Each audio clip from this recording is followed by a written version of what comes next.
Eu sou Maria Clara Dias. Eu sou Júlia Santos. Eu sou Letícia Oliveira. E eu sou a Alice Araújo, e este é mais um episódio do Arte com Política. Bom, nós estamos em tempos de eleições. Os Estados Unidos acabou de eleger Joe Biden como seu presidente e no último dia 15 o Brasil votou para os cargos de vereador e prefeito. Para começar o assunto, eu vou chamar a Letícia Oliveira para explicar rapidamente qual é a relação entre antropologia e arte. A antropologia é a ciência que estuda a humanidade em todas as suas dimensões, o que inclui a produção de arte. Eu vou começar falando um pouco sobre a música, porque, querendo ou não, a música também pode ser um meio político. E para ajudar um pouco, eu vou pegar como exemplo a ditadura militar, que tem músicas como Cálice, do Chico Buarque, com Milton Nascimento, e para não dizer que não falei das Flores, do Geraldo Vandré, que são marcos na história da música e do Brasil em si. E pegando esse gancho político, quero aproveitar e ir para o norte para falar um pouco sobre as eleições dos Estados Unidos. A disputa entre o republicano Donald Trump e o democrata Joe Biden bateu recorde no número de votos. Essa eleição foi responsável por ter um engajamento absurdo e no mundo da música claramente não foi diferente. Muitos cantores incentivaram o seu público a votar, já que lá o voto não é obrigatório, e muitos também se posicionaram com relação a que candidatos estariam apoiando. Esse posicionamento veio em forma de posts em redes sociais e também em forma de música, como é o caso de dois exemplos que eu vou citar aqui. O primeiro é uma música que a Demi Lovato lançou, que chama Commander-in-Chief. É uma música que basicamente questiona todas as atitudes que o atual presidente, Donald Trump, teve com relação às minorias e também com relação à pandemia. Ele menosprezou o vírus, mesmo com os Estados Unidos batendo recorde de contágio. E numa das partes da música, ela literalmente questiona o presidente qual é a sensação de ainda poder respirar, fazendo uma clara referência ao grande número de mortes por causa do vírus que já teve nos Estados Unidos. Além disso, ela termina afirmando que as pessoas vão continuar lutando pelos seus direitos e que ele não tem como ele se esconder dessa realidade. Outro exemplo que eu vou dar também é a canção que a Taylor Swift lançou para o documentário dela, que chama Only the Young, que é uma música mais positiva. Ela traz uma mensagem de esperança, principalmente no público jovem, mostrando que sim, você tem união, a mudança sim é possível, que você tem que seguir em frente, mesmo que seja difícil, você tem que seguir em frente, que você vai conseguir mudar o mundo, contanto que você acredite ter união. Agora, vindo um pouco mais aqui pro Brasil, nós ainda temos 2 anos de governo Bolsonaro, então a gente não tem muitas canções tão explícitas ainda. Eu acredito que até 2022 essa realidade vai mudar por todos os absurdos que já aconteceram ao longo de 2 anos de mandato, mas como exemplo eu escolhi pegar a música Amarelo do Emicida, Pablo Vittar e Majur, no caso, que é uma música que traz uma mensagem muito bonita de esperança, e além disso tem o sample de Sujeito de Sorte, que é a canção do Belchior, que também foi lançada durante a ditadura. E ela é uma música que traz uma sensação de esperança, de a gente vai conseguir sair dessa. Foi lançada em 2019, e acredito eu que daqui pra frente nós vamos ter ainda mais músicas com essa mensagem, para que a gente possa, quem sabe, mudar o Brasil, né? E agora eu vou chamar a Júlia para falar um pouco. Júlia, conte aí pra gente, qual é a sua posição? Eu acho muito interessante tudo isso que a Alice falou, e aí quando a gente sai um pouco do cenário musical e olha para as produções audiovisuais internacionais, que tem como temática essas críticas sociais, por exemplo, eu acho que os 2 diretores que mais têm destaque, pelo menos para mim, são a Ava DuVernay e o Spike Lee. A Ava, ela foi responsável tanto pela produção da minha série favorita, que é Olhos que Condenam. Essa série é uma minissérie, na verdade, da Netflix, de 4 capítulos, e ela conta a história de um acontecimento real, no qual 5 meninos, crianças mesmo, de Nova York, nos Estados Unidos, foram presos injustamente por um estupro que eles não cometeram e passaram anos na prisão. Então, a série tem dentro dela bastante críticas, assim, porque, querendo ou não, foi algo que aconteceu na vida real, e foi uma injustiça que a gente sabe que não acontece apenas nos Estados Unidos e não aconteceu apenas na época em que esse fato ocorreu, que foi nos anos 90, se não me engano. Isso acontece no Brasil também e a gente está ciente disso. E um dos documentários dela que mais me impactaram até hoje é o 13ª Emenda, que fala sobre o sistema carcerário norte-americano. Então é justamente sobre essa mesma temática do que a minissérie. E basicamente ele dá destaque ao fato de que nos Estados Unidos você tem, se eu não me engano, 80% dos presos com características racializadas. Então, são pessoas pretas, são pessoas que não são brancas e estão lá muito porque as penas que são postas sobre essas pessoas muitas vezes são muito mais longas do que deveriam ser. Então você tem pessoas sendo condenadas por roubos e tendo que passar 15 anos na prisão, por exemplo, roubos mínimos, assim. Enfim, é toda uma crítica social que só quem assistiu o documentário vai entender. Mas aí, quando a gente fala do Spike Lee, ele já produziu vários filmes de sucesso abordando temas relacionados à injustiça racial, e eu acho que o que mais me marcou foi Infiltrados na Clã, que inclusive ganhou o Oscar de melhor roteiro adaptado em 2019, porque esse filme foi baseado em um livro. E a história conta sobre a vida de um personagem que ele é negro, e aí ele é um detetive e ele teve que se infiltrar na Ku Klux Klan, que é basicamente uma organização extremamente extremista lá nos Estados Unidos, e é uma organização racista, preconceituosa, que prega a supremacia branca. Então ele teve que se infiltrar lá, sendo negro, com a ajuda de um colega dele. Enfim, assistam o filme, indico.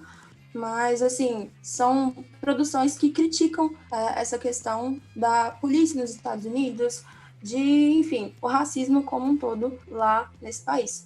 E uma coisa que ainda me incomoda um pouco, na verdade, é o fato de hoje o reconhecimento pela abordagem desse tipo de tema ainda ser quase que exclusivo para diretores estadunidenses. E é óbvio que essa representatividade conquistada por eles é fundamental e eu acho que não deve ser questionada de nenhuma maneira. Só que eu gostaria muito que a mídia passasse a dar mais atenção para filmes estrangeiros com essa temática. Estrangeiros que eu digo de fora da América do Norte, como Parasita, por exemplo, que foi reconhecido pela Academia esse ano, ganhando vários Oscars. E é um filme que traz uma crítica social muito forte, foi dirigido por um diretor coreano e o elenco inteiro também é coreano. Então eu acho que produções internacionais como um todo, não apenas produções norte-americanas, têm esse potencial. E aí, meio que pegando esse gancho, quando a gente vem aqui para o Brasil, eu acho que nos filmes que mais me marca é Capitães da Areia, né? Ele é uma adaptação do livro de Jorge Amado. Eu não vejo muita gente falando sobre esse filme, mas, na minha opinião, é um dos melhores que a gente tem. E ele faz críticas implícitas sobre a perseguição a pessoas em situação de rua e as desigualdades sociais. Eu acho que o cenário audiovisual brasileiro tem muito esse potencial de sempre estar fazendo críticas implícitas ali. Então, a gente não tem apenas Capitães de Areia, a gente tem, por exemplo, Auto da Compadecida, que também aborda esses temas ali meio que de maneira escondida, mas eles estão ali. Então, eu acho que isso é muito interessante da gente ressaltar o cinema brasileiro e tudo mais. Mas é isso. Agora eu vou chamar a Letícia para falar um pouquinho sobre o ponto de vista dela. Na literatura, temos vários movimentos que expressam de alguma forma a realidade social e política, muitas vezes sofrida, outras vezes de forma cômica ou irônica por seus autores, que são inspirados em fatos reais. Em Vidas Secas, de Graciliano Ramos, e em Os Sertões, de Euclides da Cunha, apresentam temas como a seca, fome e migração, que são questões bastante atuais. A gente pode dizer que a pobreza absoluta ou miséria, de modo geral, não é igual à do fim do século XIX. O que é grave hoje em dia é a pobreza exposta pelas gritantes desigualdades entre as cidades metropolitanas e o campo, e entre setores desses agrupamentos. O desemprego e o subemprego atormentam os que querem trabalhar e melhorar as suas condições de vida. O problema grave é o desemprego estrutural, que é permanente, e não os que são sem carteira assinada ou em trabalho informal. Como antes, por falta de uma reforma agrária efetiva e sustentável, continuam a trabalhar nas terras dos patrões ou ocupações de terra não regularizadas e instáveis. Um sistema de herança inadequada gerou o surgimento de uma proporção elevada de minifúndios improdutivos, sem condições de oferecer rendimentos para a sustentação de suas famílias. E com isso, vamos passar a palavra para Maria Clara, que ela vai mostrar a sua perspectiva sobre este assunto. É impossível falar de arte e política sem falar de fotografia. Sem falar nada, elas dizem muito. E hoje eu trouxe 2 grandes nomes da fotografia brasileira que sabem representar a realidade social como ninguém. O primeiro deles é o fotógrafo Miguel Rio Branco, e escolhi falar das fotos da série Maciel, que estão expostas na sua galeria no Inhotim, que é um museu que fica em Brumadinho. São 34 imagens registradas em 1979 no bairro do Maciel, no Pelourinho, em Salvador. Com muita sensibilidade e um olhar descritivo, o fotógrafo aborda as realidades dos prostíbulos e dos personagens que viviam naquelas condições. As luzes, o corpo, as cicatrizes, as paredes, as casas e todos os detalhes nos levam a pensar na trajetória de cada um daqueles personagens. Vale muito a pena conhecer. E o outro só poderia ser o grande Sebastião Salgado, fotógrafo mineiro super premiado e considerado uma lenda da fotografia documental. Por mais de 40 anos, fotografa as maiores atrocidades da humanidade e as grandes belezas naturais do planeta. O mais recente trabalho será sobre a Amazônia. Serão 30 reportagens sobre 13 tribos indígenas. Não esperamos menos do que muita sensibilidade, assim como toda a sua trajetória carrega. Suas obras de peso são todas em preto e branco e seu trabalho foi descrito como humanitário e social. Embora ele diga que, abre aspas, nunca quis retratar os desfavorecidos, fecha aspas, e que essa é apenas a forma como ele enxerga a vida e como ele pensa. Recomendamos todas as suas obras porque são realmente muito boas, muito sensíveis, mas Serra Pelada, Êxodos, África e Gênesis são 4 obras que mexem muito comigo. Bom, eu acredito que depois dessa conversa já ter ficado um pouco mais claro o que a gente pensa da relação entre arte e política. Mas para complementar um pouco isso, eu também vou chamar de novo, na verdade, a Júlia e a Maria para apresentar uma outra perspectiva que também é muito interessante. Realmente, Alicia, eu acho muito importante a gente trazer essa realidade, né, da mistura entre a arte e a política para o nosso cotidiano, para as atividades que a gente realiza no nosso dia a dia. Então, todos os nossos atos são políticos e é incrível como, igual eu falei, a arte e a cultura são importantes nas causas sociais. Além de representar a realidade social, elas podem resgatar a autonomia, promover a identificação do indivíduo com a obra que ele está consumindo, envolver e influenciar. Já deu para perceber, né? E hoje eu trouxe um exemplo muito especial que utiliza a arte e essas produções culturais para engajar a comunidade.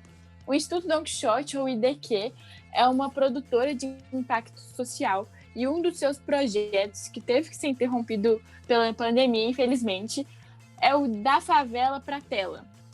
Um filme será 100% produzido pela comunidade, principalmente entre os mais jovens, do Morro das Pedras, em Belo Horizonte. Do figurino, atores, diretores, até as filmagens serão produzidos pela comunidade. É um ótimo exemplo para mostrar que, além de tudo isso, a arte pode empoderar as pessoas. Agora eu vou chamar a Júlia para falar um pouco sobre o projeto que ela participa. Eu acho muito legal essa ação do IDQ, Maria, muito interessante. E aí, agora falando mais como voluntário do que qualquer coisa, no caso da ONG na qual eu participo, a gente busca trabalhar em cima desse viés social de uma maneira um pouquinho diferente. O nome da organização é a ESEC, e hoje ela existe em 114 países e tem como objetivo principal desenvolver a liderança jovem por meio de intercâmbios. Mas a gente sabe que realizar um intercâmbio é um sonho bem inacessível para milhões de brasileiros, né? E aí, por isso, o Comitê Local de Belo Horizonte, que é onde eu sou voluntária, decidiu se juntar esse ano de pandemia em prol de uma ação pensada com o objetivo de ajudar outros jovens de baixa renda a conseguirem viajar sem nenhum custo. E ela funciona da seguinte forma: a cada mês, sempre que a nossa equipe bate a nossa meta de produtividade, a área de finanças da nossa organização libera uma quantidade específica de dinheiro para ajudar essa pessoa. Então, a gente está fazendo meio que um fundo de arrecadações para poder pagar intercâmbios para pessoas que não teriam condições de arcar com esse gasto. E esse foi um jeito que a gente encontrou de motivar a nossa equipe e, é claro, de contribuir com que o desejo de conhecer outras culturas ou até manifestações artísticas, né? Já que esse é o tema do nosso podcast, como a gente vem discutindo, não precisa ficar limitado a pessoas com boas condições econômicas. Eu acho que foi a forma que a gente encontrou e eu acho que sempre que possível, empresas, organizações, etc., deveriam investir em ações assim também. Bom, eu acho que é isso, né, gente? Beijos e até o próximo episódio. Tchau. Galera.